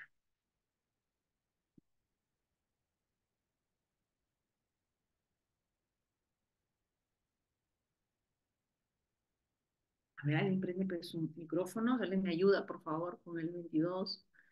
Y hacemos unas preguntitas del 22 también importantes. Doctores, doctoras, sin miedo al éxito, levanten la manito, prendan su audio, solicitan que se le prenda el audio para que me hagan sus preguntas. Recuerden que es la última clase, es importante que ustedes no se queden con dudas. Acá todo lo vamos a resolver, así que adelante. ¿Bien? ¿No se anima nadie? Quieren que la ponente lea el artículo. Anímense. A ver, vamos a ver, creo que están levantando la manito acá. A ver, a ver. ¿Quién dice yo? Chicos, reaccionen. Bueno, es importante. Ah, aquí está este. ¿Cómo estás? Estrella. A ver, Estrella levantó primero. Vamos a darle la opción a Estrella. Buenas noches, doctora. Sí, claro. Artículo 22, objeto y tipos de medidas de protección. Uno, retiro del agresor del domicilio en el que se Ya encuentra la víctima, sabemos que es denunciado, ¿correcto? Que ya sabemos que ahí ellos se equivocan, es denunciado. Muy bien. así como la prohibición de regresar al mismo en caso de riesgo severo acreditado, reincidencia, violencia física, independientemente de en quien recaiga la titularidad del inmueble donde se ejecutan las medidas de protección. La Policía Pausa, Nacional del pausa, Perú. pausa, Ujú. pausa, pausa ahí. Entonces, tenemos tres supuestos para el retiro. ¿Cuándo puedo solicitar retiro? Uno, ante un. ¿Cuándo puedo solicitar retiro, Estrella? Ante un. Ahí está con amarillito. Ah, te quitaron el audio, creo, ¿no, Estrella? Ante un riesgo severo acreditado. Ante un riesgo severo, no cualquier riesgo severo, Estrella, porque ¿qué pasa si es un riesgo severo de ficha de valoración de riesgo? Yo con ese ficha de valoración de riesgo que dice riesgo severo, ¿suficiente para yo ordenar retiro? ¿O tengo que analizar ese riesgo severo bajo los criterios que te he dicho hace un momento, ya a nivel judicial? Tendría que evaluarse, exacto. Tenía que evaluarse, no solo con la ficha. La ficha es un instrumento. No tengo por qué solo centrarme en la ficha. Puede ser que la ficha no refleje el riesgo actual. Ahora, Estrella, cuando me dice riesgo severo acreditado, no es cualquier riesgo severo, ¿verdad? Me dice acreditado. Y recuerda que estamos en un espacio de protección y el espacio de protección se rige por el indicio razonable, no por la acreditación. ¿Dónde acredito? Que es toda esta ponencia que he estado dándoles, he hablado de la acreditación, dónde derroto la inocencia, dónde, en qué ámbito, en protección o en el ámbito de sanción. En el ámbito de sanción. En el ámbito de sanción. Y mira, esta modificatoria, Estrella, es del año pasado. Y lastimosamente, esta modificación salió por el Congreso, no presentó una evaluación mínima de los que trabajamos en este espacio y de frente dice riesgo severo acreditado, cuando es incongruente, incoherente un riesgo severo acreditado en un espacio de protección. ¿Cómo acreditarías tú, Miluska, un riesgo severo, por ejemplo, de manera rápida en menos de 24 horas? Porque aquí está incluyendo la carga de la prueba al denunciante, cuando tú sabes que en protección yo cito audiencia al denunciado para que el denunciado más bien rebata con medio probatorio. Porque yo de por sí en la declaración de víctima yo creo en la víctima, pero le estoy dando la oportunidad al denunciado para que en audiencia derrote con medio probatorio lo que dice la víctima. Pero si yo quiero dictar esa medida excepcional, Estrella, excepcional, que ha reducido importante, de manera importante, el dictado de esa medida. El juez ya está atado de manos y pies. Y porque dice Miluska, por ejemplo, Cintia, Miluska nos dice, por ejemplo, doctora, un RML. Y Miluska, el RML del denunciante llega en 24 horas. El que llega en 24 horas es el del denunciado, ¿recuerdas? Cuando es flagrante. Al denunciado, cuando es delito flagrante, lo llevas a la carceleta, inmediatamente lo tienes que llevar al RNL. Pero el del denunciante. Se nos complica, ¿verdad, Cintia, en 24 horas acreditar un riesgo severo? Entonces, ¿qué significaría Miluska? ¿Cuál sería tu interpretación si nos es tan difícil acreditar un riesgo severo? ¿Esta medida va a ser más usada o menos usada? La del retiro. ¿Retirar a tu cónyuge o retirar a una persona de la casa va a ser una tarea fácil? ¿Sí o no? Menos usada. Muy bien. ¿Y eso es lo que realmente queremos, Miluska? Que sea menos usada. Porque recuerda que si hay amenaza de muerte, imaginemos que hay amenaza de muerte, pero no lo grabé. ¿Quién te envía un audio diciéndote, por si acaso voy a ir ahorita a matarte? ¿Ah? Difícil que yo pueda probar la amenaza de muerte o no. O lo digo, te voy a matar, pero lo dije delante de varias personas. Complicado, ¿verdad? Pero miren ustedes que se genera ahí una situación que está muy discutida ahora, porque se incrementa la complejidad para emitir esa medida. Pero por otro lado también es saludable. Doctora Estrella no dice, doctora, las fotografías, claro que sí. Pero Estrella, recuerda que en ese espacio tan chiquitito para fotografiar la violencia te juegas la vida. Yo recuerdo que en pandemia exigían a las víctimas que en tiempo de pandemia, a partir de la utilización de un aplicativo, ellas suban las fotografías de violencia. ¿Cómo pues imagínate, tú estás viviendo en la misma casa con el denunciado? Ni que tuvieras pues una casa gigante, ¿no? Con varios espacios donde tienes una biblioteca que tú echas llave y que tú puedes subir y manejas el recurso tecnológico y subes las fotografías. Sería espectacular, pero sería prácticamente que solamente pueden retirar aquellas personas que tienen medio probatorio y tienen manejo y uso de las herramientas tecnológicas. Sin embargo, el grueso de víctimas no tienen acceso a ese tipo de herramientas. No saben incluso usar la cámara. Resulta una tarea difícil, Estrella. No te digo que en todos los casos, pero resulta una tarea difícil. Estrella, ese fue el riesgo severo acreditado, pero también nos habla una siguiente palabrita al costado, un siguiente supuesto. ¿Cuál es el otro supuesto? La Reincidencia. La reincidencia, Estrella. ¿Y tienes alguna idea, Estrella, de qué es ser reincidente? Uno, reincidente en el ámbito penal y reincidente en el ámbito de protección, porque ahora me están poniendo esta palabra porque suena bonito, pero en realidad es una palabra penal. ¿Qué es una persona reincidente en el ámbito penal? ¿A quién se le constituye reincidente? Tal vez no conozcas tú el ámbito penal, igual te ayudamos, pero realmente es un término penal. ¿O qué te da la idea de reincidente? ¿A qué te Una suena persona reincidente? que anteriormente ha cometido delitos, pero necesariamente tiene que haber una sentencia. Bueno, por ejemplo, esta ya nos dice, doctora, ya había una sentencia y él volvió a cometer un delito. Bueno, eso sería una idea que tal vez ha tenido la idea el legislador, que es un legislador que desconoce penal.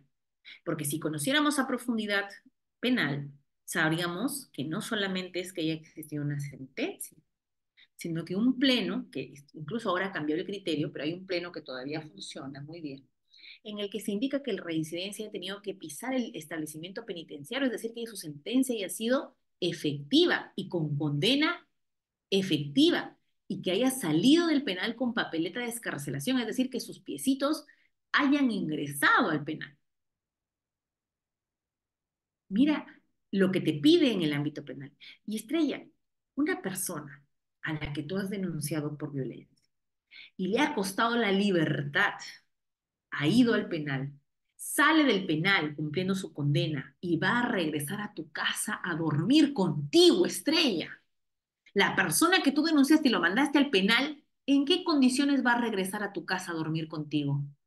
¿Tú no vas a tener pavor de verlo al costado? Y cuando tú, esa persona que lo mandaste al penal, sea porque sí o no, y salió por falta de prueba, lo que fuese, pero se fue con sentencia condenatoria, perdón, por ejemplo no podría porque tenía que ser condenado, y regresó solo ante un nuevo hecho, recién lo puedes sacar de tu casa. Recién. Entonces, mire el estándar, señores, que me ha elevado la del retiro del agresor. Miren cómo lo ha elevado pero al tope. En cambio, antes no, antes era el dicho, muchas veces no había mayor actuación y daban, también estaba mal. Yo también estoy de acuerdo que esto era ya un uso indiscriminado de esa medida, que yo despertaba enojada con mi pareja y le decía, ¿sabes qué? Ándate o ya no lo quiero, quiero iniciar una relación con otra persona, digo que él lo denuncio por violencia psicológica, digo que él me está amenazando de muerte tal vez, no tengo medio probatorio, pero como no necesito, la jueza al final termina dictando la medida y lo retira de mi casa. Era una medida extrema para un riesgo que no era severo. Para cerrar eso, se modifica la ley y ahora está el artículo 22 de esta manera redactado. Pero si ustedes leen, esta redacción ya convierte candados, por eso yo le pongo acá la ley candado, porque ya le mete candados muy fuertes. Es decir, sacar a una persona de su hogar ya no es una tarea fácil.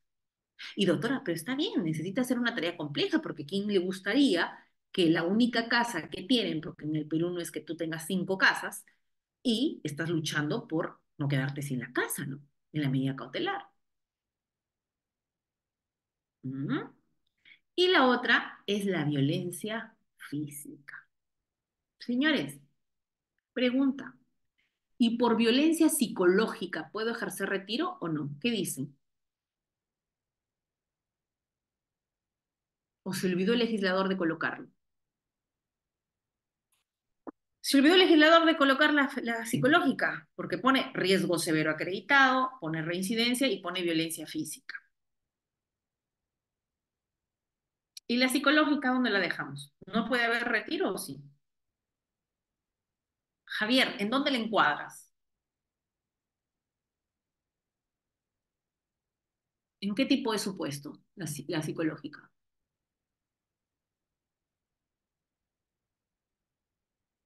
¿Necesita estar textual? Cintia dice no de retiro, en el caso de la psicológica. Señores, he venido diciendo la primera situación en la que podría yo solicitar retiro inmediato. La A, ¿cuál es el supuesto inmediato para retiro? Que eleva mi nivel de riesgo. La amenaza de muerte. Claro que sí. Si hay amenaza de muerte, ¿es violencia física? Es violencia psicológica. Doctora, pero no dice violencia psicológica. Ah, ya, pero puedes ponerlo en riesgo severo acreditado. O sea, tu amenaza entraría con un severo, pero acreditado. Claro, es psicológica, que te da un severo acreditado. Pero lastimosamente tu amenaza de muerte no va a ser solo el dicho. Es decir, que la víctima diga, me ha amenazado de muerte, sáquelo de mi casa. ¿Será suficiente, Cintia? Riesgo severo acreditado. Mm, Entonces puede haber algunas amenazas de muerte que no hay cómo probarlas y lastimosamente no voy a poder ejercer retiro. ¿Correcto? Muy bien. Entonces, señores, miren la complejidad ahora para ejecutar nuestro artículo 22. Doctora, pero ¿y también se puede dar en moderado? Claro. Ahora, ojo, que igual en ambos supuestos tendrán que haber espacios de acreditación, ¿correcto? Las medidas de retiro se han convertido en una medida bien, bien difícil de ejecutar. Ahora, doctora, ¿qué pasa en el ejemplo que les dije? Si la casa realmente, yo quiero que se vaya mi pareja de la casa, pero la casa, doctora, es la casa de mi suegro, no es la casa de mi conviviente. ¿Se puede ir o no? ¿O vale más la titularidad del bien? Doctora, es mi conviviente, pero todavía no he hecho convivencia, pero esa casa es de él. ¿Puedo sacarlo de la casa o me tengo que ir yo? Independientemente de quién sea la titularidad. Pero si te contrata el papá del denunciado, porque él es el dueño de la casa, y te dice, Estrella, ¿puedo vender la casa? ¿O va a ser conflictual, hay un impedimento de que yo pueda ejercer mi derecho de propiedad y los atributos de la propiedad como tal y venda la casa? Porque hay una medida cautelar que dice que el denunciado sale de la casa. Yo no la puedo vender entonces. Señores, la cautelar es expresa y la cautelar no dice prohibición de venta para el propietario. ¿Qué pasa si es una casa alquilada? ¿Qué pasa si es una casa alquilada y ellos alquilan una casa? Podrá, el dueño de la casa tendrá que respetar un contrato de alquiler como tal. El que sale es él, la pareja. Pero si hay incumplimiento de pago, el propietario podrá retirar a la víctima de violencia, porque eso no tiene nada que ver. Es una casa alquilada, sale de manera próxima, porque es el retiro por un tema inmediato de amenaza de muerte, lo que fuese, sale, pero el contrato se mantiene. El contrato dice pago de alquiler a fin de mes, y a fin de mes no hay pago de alquiler, y le puso la cláusula resolutiva ahí, entonces, correcto, eso es lo que quiero que entiendan. Si bien es cierto, la protección te dice indistintamente de quién sea el propietario, sin embargo, no ejerce limitaciones al ejercicio del derecho de propiedad. Bien, bien, señores. Vamos a dar en estos últimos 10 minutitos, si ustedes quieren alzar la mano y poder realizarme una pregunta. Yo no tengo ningún inconveniente para poder absolver. Si tienen casos, igual, vamos a terminar solamente con identificar, por ejemplo, aquellos supuestos cuando las medidas de protección pueden ser dictadas en contra de un adolescente, por ejemplo, de un niño. Tuve un caso, como para comentarles a ustedes, de que hubo tocamientos indebidos entre dos niños de 8 años, un niño de 8 años a una niña de 8 años en un centro educativo. ¿Qué hago ahí? Dicto prohibición de no volver a tocar a la niña, de no volver a agredir. Al niño de 8 años le puedo dictar una prohibición en contra de que no lo vuelva a hacer. Le puedo decir y le puedo poner un apercibimiento de denuncia bajo ser denunciado por el delito de desobediencia a la autoridad al niño de 8 años. ¿Qué hago con el niño de 8 años? Doctora, pero él tocó. Él tocó las partes íntimas de mi hija. Mi hija también tiene 8 años. ¿Y qué iba a quedar impune? Nadie se responsabiliza. ¿Qué hacemos? ¿Dictamos medida de protección o no? ¿A quién le dictamos la protección?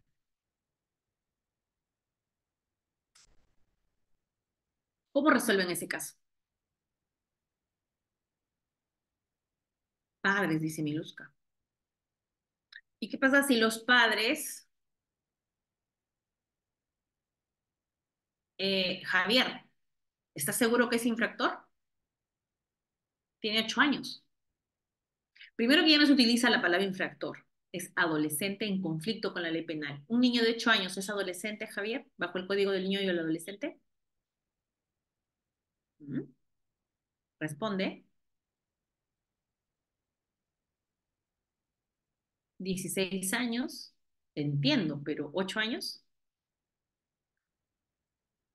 no es adolescente en conflicto con la ley penal. El código es código de responsabilidad del niño o del adolescente.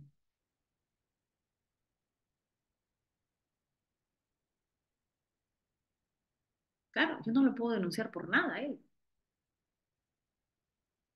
O estamos en Estados Unidos.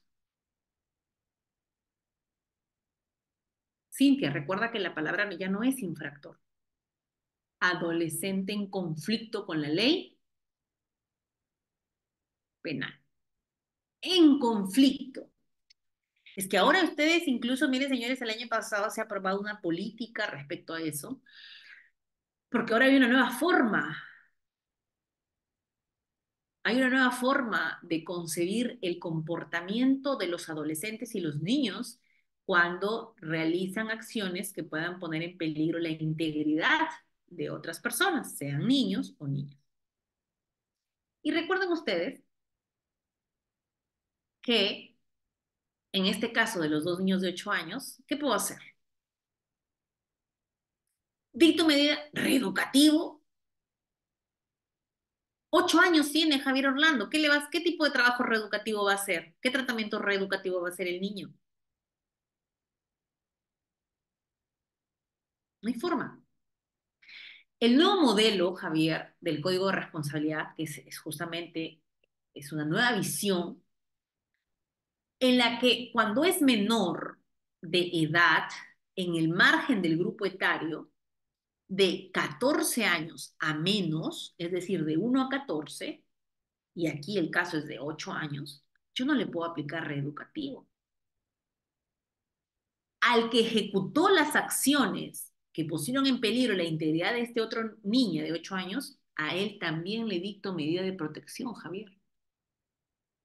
Cuando son menores de edad, en este caso 8 años, no hay medida en contra, sino medida de protección. Doctora, ¿cómo va a proteger al que ejecutó el tocamiento? No le entiendo, doctora. ¿Y a la víctima no le va a dictar medida? ¿Le dicto medida a la víctima o no? A la de 8 años, a la niña que recepcionó ese acto.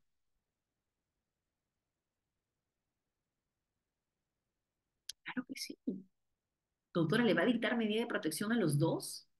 Al que ejecutó, muy bien, Cintia, a los dos. Doctor, ¿y quién entonces va a ser el culpable? A los dos. A la víctima y al que había ejecutado, al que habría ejecutado. Muy bien. Doctor, entonces, ¿y el denunciado? ¿Quién va a ser acá? ¿O qué? ¿Le dicto medida de protección a ellos y punto?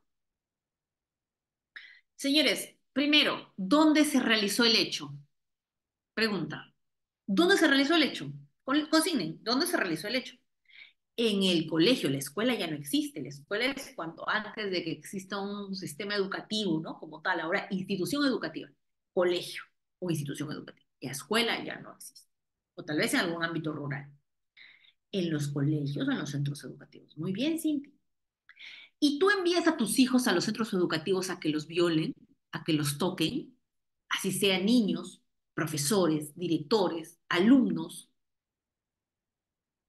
¿Es un espacio seguro o no? ¿O debería ser un espacio seguro el colegio o no? Y si ese colegio no es un espacio seguro, ¿la responsabilidad de quién es? ¿Del niño de 8 años que tocó? Por política pública, muy bien, Cintia, y existe, claro, la política nacional incluso de educación respecto a la seguridad de los establecimientos, de las instituciones educativas, que tengan el número de profesores, que tengan el número de auxiliares en razón proporcional al número de alumnos, en el que existan baños diferenciados para niñas y niños, en el que exista un control respecto a la seguridad, en el que exista cámara, una serie de protocolos infinitos en seguridad dentro de los colegios. ¿Quién se encarga de esa supervisión? Directora, profesor, auxiliar, pero más allá de ellos, ¿quién? ¿Quién es el organismo? UGELES, Gerencia Regional de Educación, Ministerio de Educación, claro que sí, todos ellos. Entonces, ¿quiénes van a ser los que me van a tratar de garantizar que eso no vuelva a pasar? El niño de 8 años me va a garantizar que eso no va a pasar porque yo le digo no lo vuelvas a hacer. Al niño de 8 años tiene que ir con medida de protección con tratamiento psicológico porque él tal vez ha hecho un acto reflejo en el colegio. A él le hicieron, él lo hace. Puede ser que esté siendo sometido a hechos de violencia dentro del colegio o fuera del colegio. Tal vez por algún integrante del grupo familiar. Miren todo lo que tengo que descubrir en ese adolescente o en ese niño en este caso. Pero aquí, en el centro educativo, inmediatamente. Cuando me pusieron padres, algunos, en el caso del padre hubiera sido si es que hubiese sido dentro del hogar, porque es dentro del hogar, el padre tiene que hacer el cuidado. En el centro educativo tendría que haber sido el sistema educativo protegiendo a este niño dentro de este sistema. Bien, señores, hemos llegado al final del curso. Espero que hayamos absuelto todas sus dudas y solamente solicitarles a ustedes lo siguiente, que me sigan en mi red social, me encuentran como Tania Bocanera Risco, estamos publicitando los eventos que estamos haciendo de manera presencial y en Instagram, a todos los que me escriban, puedo absolver alguna pregunta ahí, me encuentran como Tania Carolina BR, ¿correcto? Tania Carolina BR, a todos los que me envíen en este momento solicitud de seguir, yo les voy a absolver algunas preguntas. Señores, ¿por qué es importante que sigan a la autora Tania Bocanegra? Lo que pasa es que estamos promocionando, señores, los eventos que estamos realizando de manera presencial. Voy a estar prontito en Iquitos en julio, el 12 de julio. Voy a estar en Tarapoto y Moyobamba la última semana de junio, coincidente con la fiesta de San Juan. Vamos a estar por la Universidad César Vallejo dictando allá. Vamos a estar en Tacna la quincena de junio, sábado y domingo. Así que estamos con los viajes presenciales y vamos a estar también el 2 de junio en Chepén, por si acaso. Así que gustosa yo de poder encontrarnos, tomarnos una fotografía, conversar, tal vez alguna casuística adicional, yo encantada. Así que ya lo saben, a seguirme como Tania Carolina BR. Muchísimas gracias, para mí es importante. Aquí están llegando las solicitudes. Muchísimas gracias, señores, a todos mis conectados. Por ahí me pueden escribir un mensaje también al interno. Yo gustosa de responderles. Bien, a todos los que se han inscrito en este curso van a poder acceder a este material, que es el resumen prácticamente de todo lo que ustedes tienen que ver para que se dicte una medida. Acá están los fundamentos para la apelación, así que es importante que accedan a este material que ha sido actualizado justamente en razón de la ponencia de hoy. Así que muchísimas gracias a todos. Nos vemos 9 en en punto. la próxima sesión. Me imagino que van a programar ya un próximo evento para poder tal vez hacer algo más dinámico respecto de las audiencias, que es importante el fundamento que se están utilizando al momento de la realización de las audiencias. Muchísimas gracias, señores. Que tengan una bonita noche. Gracias.